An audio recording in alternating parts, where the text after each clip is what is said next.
Nah, good people, kalau kita bahas soal pelosok desa, Indonesia punya desa-desa yang masih pertahankan peninggalan leluhurnya.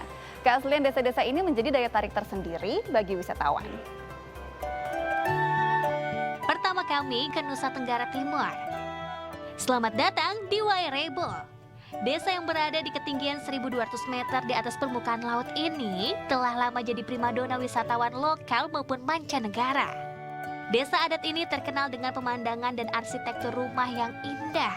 UNESCO pada tahun 2012 memberikan penghargaan kepada masyarakat Wairebo atas usaha dalam mempertahankan keaslian desa adat ini. Rumah-rumah adat berbentuk kerucut ini masing-masing mempunyai nama loh. Nama-nama rumah ini berasal dari para petinggi adat pada zaman dahulu. Setiap rumah mempunyai 5 tingkat dengan fungsi yang berbeda-beda.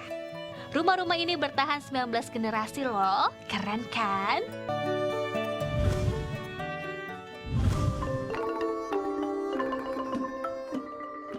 Masih di NTT, kini kita ke Kampung Bena. Terletak di Kabupaten Ngada, Kampung Megalitikum Bena, di kaki Gunung Inerie. Berdiri sejak ribuan tahun yang lalu, desa yang ini masih memegang teguh adat dan kebiasaan era Megalitikum.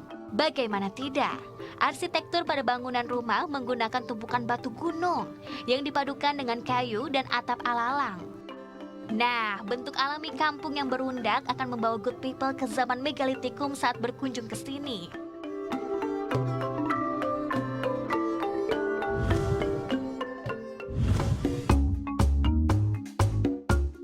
Sekarang kita geser ke Pulau Dewata. Siapa yang tidak kenal Bali? Daerah yang paling banyak jadi destinasi pilihan wisata mancanegara.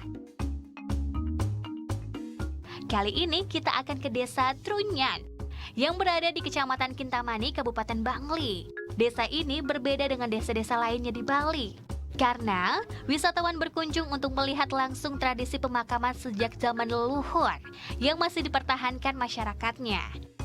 Di sini, jenazah tidak dikuburkan ataupun dibakar seperti kebanyakan daerah di Bali.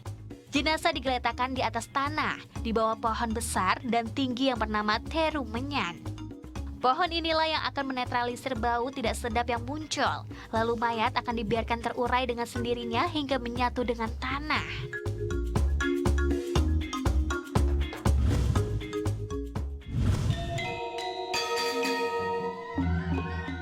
Masih dari Bali, kita geser ke desa adat Panglipura.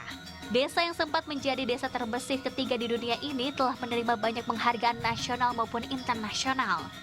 Karena kondisinya yang otentik dan pastinya kebersihan desa yang terjaga dengan sangat baik. Desa ini dibagi jadi 3 zona, yaitu Mandala, Madya Mandala, dan Nista Mandala. Utama Mandala berisi tempat ibadah. Madya Mandala tempat tinggal penduduk, dan Nista Mandala adalah pemakaman.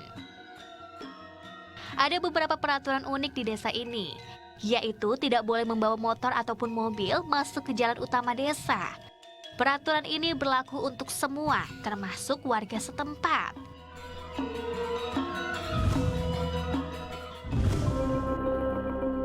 Sekarang kita terbang ke Sulawesi Selatan. Tepatnya di Kelurahan Tikuna, Malenong, Kecamatan Sanggalangi, Toraja Utara.